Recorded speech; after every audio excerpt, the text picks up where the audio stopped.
함께 하는 말씀은 다니엘서 2장 17절에서 24절까지 봅니다.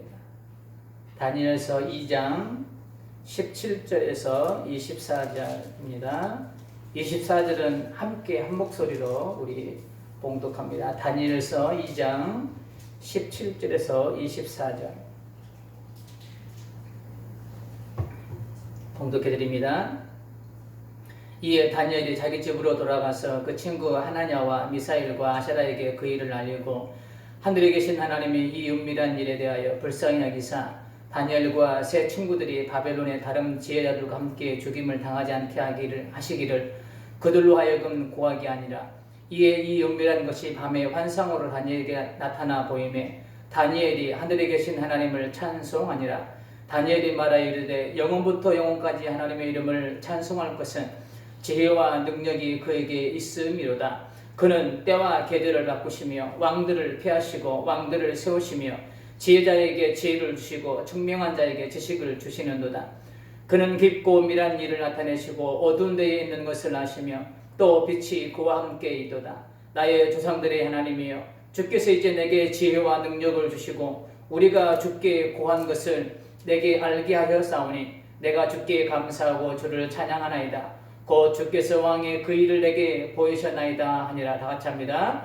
이에 다니엘은 왕이 바벨론 제자들을 죽이라 명령한 아리오에게로 가서 그에게 이같이 이르되 바벨론 제자들을 죽이지 말고 나를 왕 인도하라. 그리하면 내가 그 해석을 왕께 알려드리라 하니. 아멘. 우리 앞뒤로 인사합니다. 흘러보냅시다.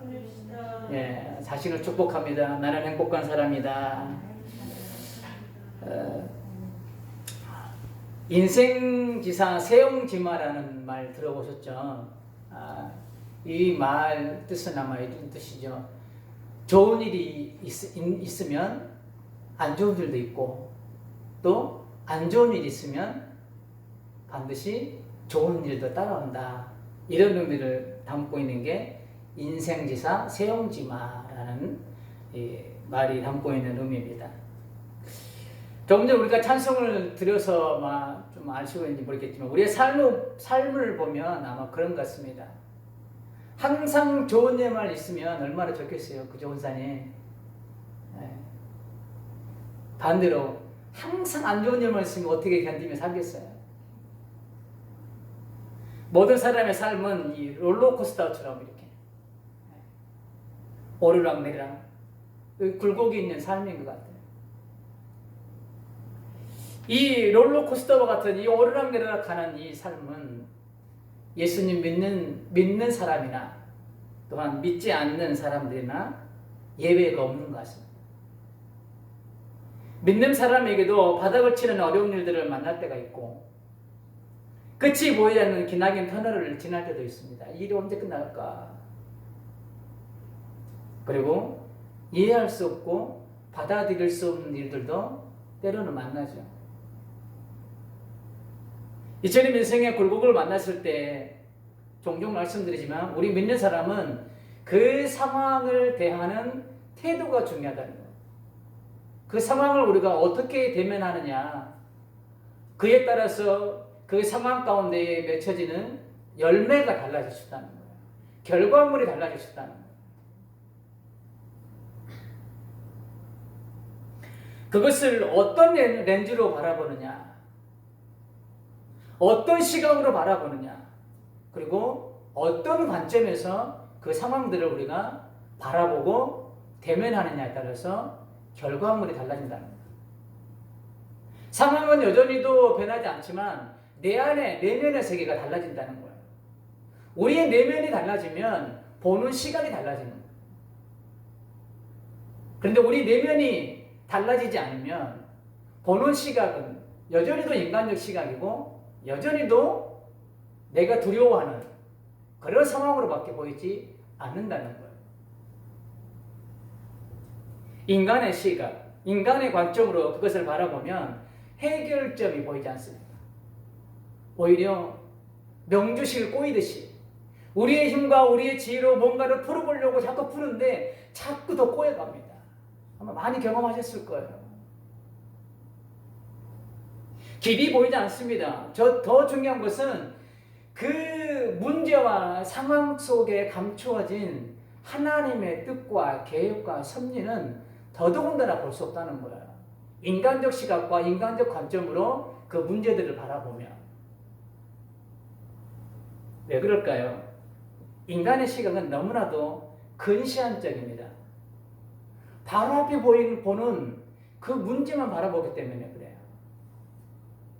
손바닥을 가까이 되면 손바닥밖에 보이지 않습니다. 다 가려져요. 그런데 이거를 조금 떨어뜨려 보면 어떻게 되나요? 다 볼 수 있는 거예요. 그런데 우리 인간의 시각과 관점들은 이 정도밖에 안 되는 거예요. 그래 놓고 우리는 근심과 걱정들을 태산같이 하고 살아갑니다. 인간의 관점은, 인간의 시각은 안대와 같은 역할을 해서 다른 것을 볼 수 없게 만들어요. 안대와 같은 역할. 안대 쓰면 어떻게 되나요? 앞에 보이나요? 안 보입니다. 그렇죠? 이게 바로 인간이 가지고 있는 한계예요. 인간적 시각이 가지고 있는 한계고 인간의 관점이 가지고 있는 한계인 거예요. 다른 걸 볼 수 없게 만들어요. 꼬리에 꼬리를 물고 안 좋은 생각들을 지속적으로 생산하게 만듭니다. 그 문제를 대할 때 인간적 시각과 인간적 관점을 바라보게 됩니다. 이처럼 인생을 살아가다 보면 일어날 수 있는 일들은 믿는 사람이든 믿지 않는 사람이든 동일하게 일어납니다. 그런데 이런 일들을 만났을 때 우리 믿는 사람들은 좀 전에 말씀드렸듯이 그 상황을 대하는 태도가 달라야 된다는 것을 오늘 우리가 살펴볼 다니엘이라는 인물을 통해서 우리가 깨닫기를 주님의 이름으로 축복합니다. 지난주에 우리가 살펴보았듯이 다니엘은 결단을 삶으로 살아내면서 그의 삶에서 베풀어 주신 하나님의 은혜로 하나님의 자녀로서의 믿음의 순결성을 지켜내게 됩니다. 그리고 포로 생활 가운데 겪지 못했던 하나님의 은혜를 또한 그도 경험하게 됩니다. 그리고 다니엘과 세 친구에게 하나님께서 은혜를 베풀어 주시사 모든 학문을 깨닫게 하는 지혜도 부어주십니다. 특별히 다니엘에게는 환상과 꿈을 해석할 수 있는 그 능력도 하나님께서 주십니다. 그리고 왕의 선택을 받게 되죠. 왕이 이제 3년이 지나서 그들을 불러들여라. 소년들을.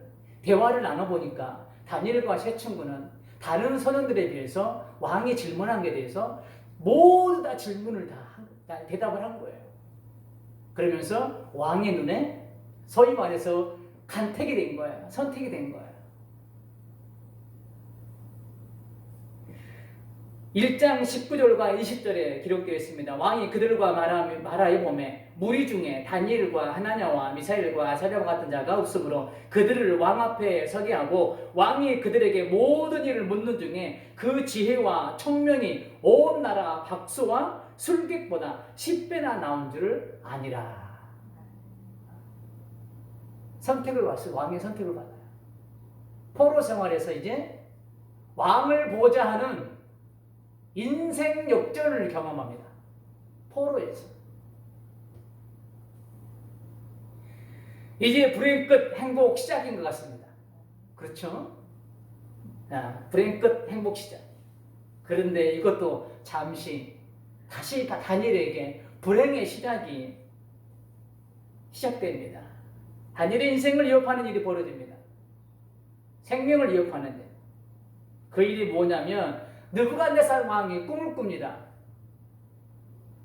꿈을 꾸는데 자기가 꾼 꿈을 잊어버린 거예요. 이 느부갓네살 왕이. 그러면서 바벨론에 있는 모든 술객들과 박수들과 점쟁이들을 다 불러들입니다. 다 불러들여서 이런 말을 합니다. 내가 꿈을 꿨는데 이 꿈이 도대체 생각이 나지 않는다. 너희가 내가 꾼 꿈을 알아내고 그 꿈이 가지고 있는 의미를 찾아내라. 이렇게 말을 합니다. 자, 제가 만약 우리 권사님께 제가 어제 꿈을 꿨는데 무슨 꿈을 꿨는지 모르겠어요. 권사님이 좀 말씀해 주세요. 하시면 저한테 뭐라고 그러시겠어요? 저 목사님 미친 거 아니야 이거? 아니 자기가 꾼 꿈을 내가 어떻게 한다고 나보고 알아내래. 미친 거라 아니냐고. 아마 그럴지도 모르겠습니다. 지금 느부갓네살 왕이 지금 이러고 있는 거야. 너무 억지 아닌가요?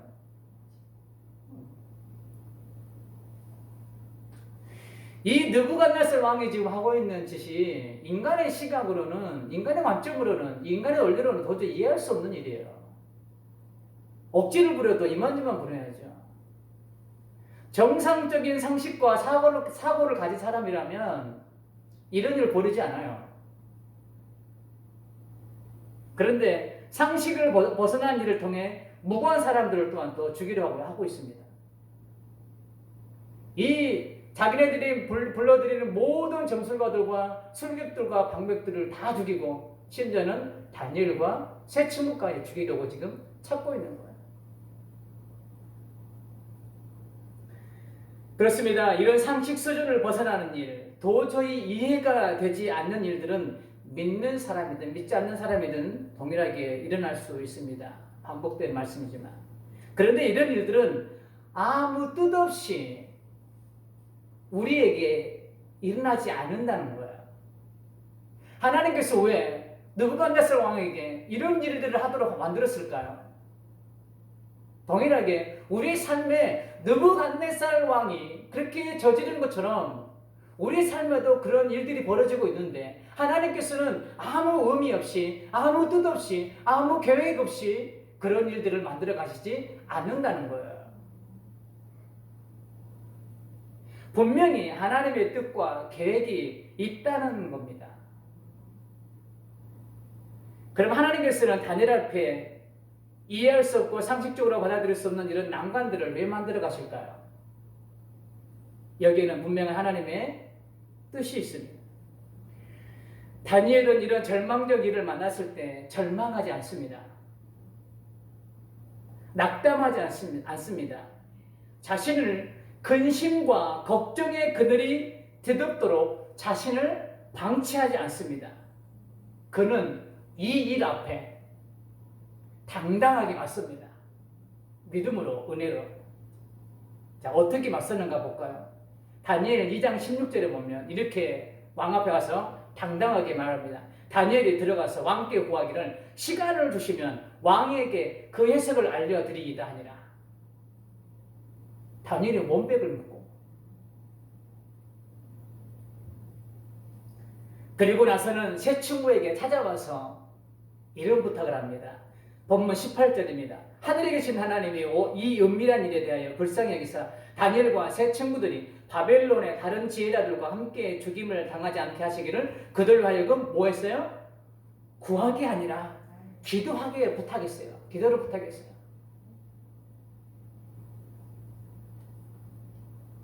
이런 느부갓네살 왕의 어처구니가 없는 이 일 앞에 다니엘의 모습에서 우리가 붙잡아야 될 은혜가 세 가지가 있습니다.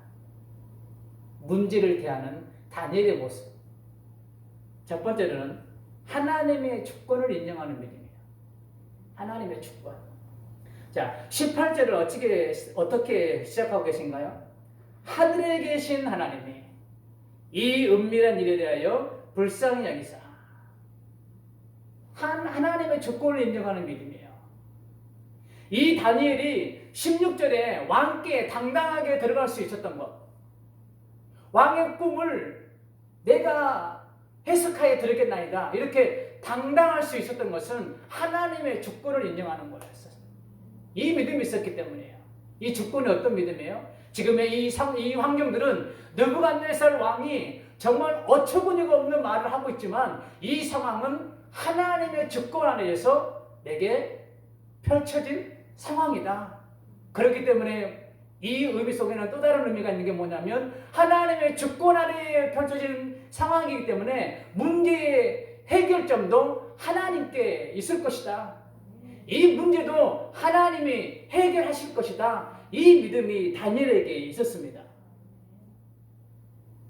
시편 기자도 동일하게 고백하고 있습니다. 시편 127편 1절 유명한 말씀이죠. 여호와께서 집을 세우지 아니하시면 세우는 자의 수고가 헛되며 여호와께서 성을 지키지 아니하시면 파수꾼의 깨어있음이 허사로다. 시편 기자 동일하게 이 하나님의 주권을 인정하고 있는 거예요. 동일합니다. 느부갓네살 왕이 요구하는 상식을 벗어난 일, 이해가 가지 않는 일, 도저히 받아들일 수 없는 일을 만났을 때 다니엘과 같이 시편 기자와 같이 하나님의 주권을 인정하는 믿음과 오직 하나님만이 그 문제에 답을 갖고 계시며 그 문제의 해결자이심을 믿는 믿음이 우리에게 있어야 될 줄 믿습니다. 그때 우리는 왕 앞에 가서 당당하게 맞설 수 있는 거예요. 동일하게 우리는 이 하나님의 주권적 믿음이 있을 때에 우리는 문제 앞에 우리는 침몰되지 않고 그 문제에 매몰되지 않고 그 문제를 당당하게 맞설 수 있게 되는 거예요. 두 번째로 우리가 붙잡아야 될 믿음은 이 주권을 믿었으면 기도의 자유로 나가야 되는 거예요. 기도할 수 있어야 되는 거예요. 하나님의 주권을 믿는 사람은 그 어떤 어려운 일과 힘든 일과 인간의 논리와 상식을 벗어난 일을 당한다 할지라도 그 일에 매몰되지 않습니다. 어떤 사람이요? 기도하는 사람입니다. 하나님의 주권을 믿고 기도하는 사람에게는 강한 생명력을 가지고 콘크리트 벽을 뚫고 나오는 잡초처럼 영적 생명력이 주어지는 거예요. 다니엘이 지금 그 은혜를 경험하고 있는 거잖아요. 줄로 서지 않습니다. 콘크리트에 생명이 없을 것 같은데 그곳에서 잡초들이 올라와요. 얼마나 생명력이 강하냐. 기도하는 자들에게 하나님께서 그런 생명력을 부어주신다는 거예요. 악을 선으로 바꾸시는 것처럼 그 일이 나를 걸려 넘어지게 하는 일이 아니라 한 걸음 더 더역하게 만드는 디딤돌로 하나님께서 만들어 가실 거예요. 그 일을 넉넉하게 이길 수 있는 영적 힘을 기도하는 자들에게 하나님께서 공급하시고 부어주신다는 거예요. 로마서 8장 37절에서도 말씀하고 있습니다. 그러나 이 모든 일에 우리를 사랑하는 하시는 이로 말미암아 우리가 넉넉히 이기느니라. 우리의 힘이 아닌 거예요. 우리를 사랑하시는 하나님의 그 은혜가 기도하는 자들에게 부어주시는 하나님의 그 영적 생명력이 내게 닥쳐진 그 문제들을 넉넉하게 이기게 이끌어 가신다는 거예요.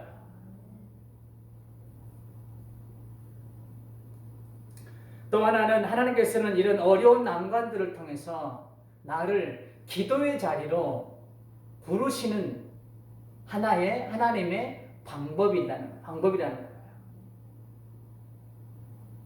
우리는 이런 일이 벌어질 때 기도하지 않으면 그 문제에 매몰될 수밖에 없고 기도하지 않으면 부정적인 어둠이 나를 뒤덮고 있어 앞뒤를 분간할 수 없게 만듭니다. 그래서 우리는 깨어서 기도해야 되는 거예요. 구체적으로 말씀드리면 기도하지 않으면 이 일을 통해 하나님께서 이루시고자 하시는 일이 무엇이며 나에게 이 환경을 통해 무슨 말씀을 하시려고 하시는지 우리는 깨닫지를 못하는 거예요.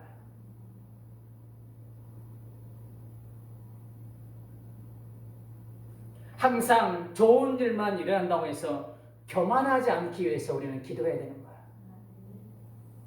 가끔 말씀드리지만 우리 청년들을 위해 기도할 때에 그렇게 기도하죠. 하나님, 우리 청년들을 머리가 될지언정 교만하지 않게 하시고 꼬리가 되는 상황에 처했다 할지라도 자존감이 떨어지지 않게 해주세요. 우리 청년들을 기도할 때에 빼먹 참고 기도하는 거예요. 동일하게 우리도 그렇게 교만하지 않기 위해서 우리가 기도해야 된다는 거예요. 모든 것이 주님이 하셨습니다. 반대로 안 좋은 일만 일어난다고 해서 절망의 늪으로 빠지지 않기 위해서 하나님의 뜻이 무엇인지 깨닫기 위해서는 그 문제를 가지고 우리 삶의 주권자이신 하나님 앞으로 나아가 기도해야 된다는 거예요. 그런데 우리가 기도할 때에 요구되는 믿음이 있습니다. 그것은 기도는 반드시 응답된다는 이 믿음이 있어야 됩니다. 오늘 본문에서도 보면 23절을 봅니다. 23절. 나의 조상들의 하나님이여 주께서 이제 내게 지혜와 능력을 주시고 우리가 주께 구한 것을 내게 알게 하셨사오니. 다니엘과 세 친구가 기도했던 이 말도 안 되는, 하나님께서 권사님이 기도하시니까 내가 꾼 꿈을 알게 하신 거예요. 그 은혜를 보여주신 거예요. 응답을 해주시는 거예요. 알게 하셨사오니 내가 주께 감사하고 주를 찬양하나이다. 곧 주께서 왕의 그 일을 내게 보이셨나이다 하니라. 기도 응답은 반드시 일어나는 거예요. 그리고 예수님도 단호하게 이렇게 말씀하고 계십니다. 요한복음 14장 14절. 내 이름으로 무엇이든지 내게 구하면 내가 시행하리라. 또 마가복음 11장 24절도 말씀합니다. 그러므로 내가 너에게 말하노니 무엇이든지 기도하고 구하는 것은 받은 줄로 믿으라. 그리하면 너에게 그대로 되리라. 할렐루야입니다. 우리에게 요구된, 기도할 때에 요구된 믿음, 기도는 반드시 응답된다는 것. 기도했으니 응답해 주실 거야. 이런 막연한 기대는 믿음이 아닙니다. 기도했으니 응답해 주실 거야. 응답해 주실 거야가 아니라 응답해 하십니다. 이 믿음이 우리에게 있어야 할 것입니다. 하나님께서는 예레미야서를 통해서도 기도하면 응답하시겠다는 약속을 하고 계십니다. 예레미야 33장 3절 너무나 유명한 말씀입니다. 너는 내게 부르짖으라. 내게 응답하겠고 네가 알지 못하는 크고 비밀한 일을 네게 보이리라. 기도는 반드시 응답이 있다는 이 믿음을 가지고 우리가 기도해야 되는 거예요. 세 번째로 우리가 다니엘을 통해서 우리가 붙잡아야 하는 은혜는 하나님께서 항상 나와 함께 계신다는 믿음이에요. 다니엘의 기도를 응답하신 것은 단순히 기도에 대한 응답에만 그치는 것이 아닙니다. 자, 기도를 들으시고 응답했다는 것은 그 이면에는 무엇이 감춰져 있냐면 기도 응답뿐만 아니라 내가 너와 함께하고 있단다. 이거를 내포가 있는 거야. 내가 너 기도를 듣고 있단다. 듣고 있다는 것은 내가 너에게 관심이 있고 내가 너를 떠나지 않고 너와 항상 함께 있단다. 하나님은 이 말씀을 다니엘에게 기도 응답을 통해서 지금 말씀하고 계시는 거예요. 오늘 설교 제목을 그래서 말씀 안 드렸습니다. 오늘 설교 제목이 이거예요. 그래도 해는 떠 있다 라는 제목이에요. 그렇습니다. 비록 지금은 잠깐 구름이 해를 가려서 해는 볼 수 없지만 그 구름 위에 해는 떠 있습니다. 다니엘이 지금 잠깐 이 어려움을 당하고 있지만 하나님께서 그의 모든 삶에서 하나님께서 함께하고 계심을 다니엘은 이 기도 응답을 통해서 더욱더 확신했을 거예요. 우리가 구름 위에 떠있는 해를 보기 위해서는 나의 관점에 갇혀서는 안 돼요. 나의 관점은 나의 고정관념이 될 수 있습니다. 이 고정관념은 콘크리트와 같아서 정말 부셔내기가 어렵습니다. 나의 근시안적 시각으로 지금의 상황을 바라보고 내 생각이 오른 대로 내가 판단하고 내가 가지고 있는 것으로 지금의 상황들을 해석해서는 안 된다는 거예요. 말씀의 렌즈로, 말씀의 관점으로 상황을 바라볼 수 있을 때 구름 위에 떠 있는 해와 같은 하나님의 은혜와 섭리를 볼 수 있고 경험할 수 있는 거야. 지금 다니엘은 승승장구할 것 같은 그런 상황이 전달락에서 벌어졌습니다. 그런데 그것도 잠시 이제 정말 느부갓네살 왕과 같은 그런 어처구니가 없는 그런 일들을 만나서 생명의 위협까지 겪게 됩니다.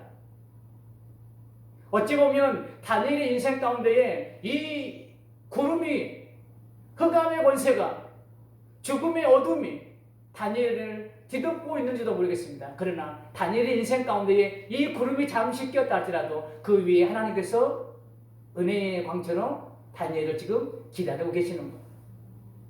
우리 삶은 동일하다는 겁니다. 결론입니다. 우리 인생 가운데에 지금 다니엘이 나가고 있는 느부갓네살 왕과 같은 어처구니가 없고 상식으로는 이해하기 어려운 일들을 만날 수 있습니다. 그때 우리는 나의 관점으로 그것들을 바라보고 나의 근시안적 시각으로 그것을 해석하지 말고 그 일은 하나님의 섭리와 뜻이 숨어 있다는 것을 볼 수 있어야 될 줄 믿습니다. 그리고 다니엘과 같이 하나님의 주권을 믿는 믿음과 그 믿음을 가지고 기도의 자리에 나가는 것, 그리고 기도에는 반드시 응답이 있으며 하나님께서는 항상 나와 함께 하시고 계신다는 믿음을 가지고 나의 삶에 일어나는 모든 상황을 바라볼 수 있기를 주님의 이름으로 축복합니다. 그때에 우리는 구름을 보는 것이 아니라 구름 위에 떠 있는 하나님의 그 해와 같은 은혜와 영광을 볼 수 있습니다. 여러분의 삶에, 나의 삶에 구름이 가리워진 일이 있다 할지라도 그래도 해는 떠 있습니다. 그럼에도 불구하고 하나님의 은혜는 여러분을 향하여 중단하지 않고 흘러갈 것입니다. 하나님이 양을 말씀하셨듯이 세상 끝날까지 하나님께서 나와 함께 하시면서 우리의 작은 신음까지도 들으시면서 응답하시면서 내가 너와 함께 하고 있단다, 이런 증거들을 우리의 삶에 보여주실 줄 믿습니다. 그러기 위해서는 우리가 깨어서 기도하기를 원합니다. 문제를 가지고 하나님 앞에 나아가기를 원합니다. 여러분, 우리의 삶이 메마른 땅을 걸어간다 할지라도 우리가 그런 삶을 살아갈 때에 생수와 같은 은혜를 경험하게 될 줄 믿습니다. 우리 391장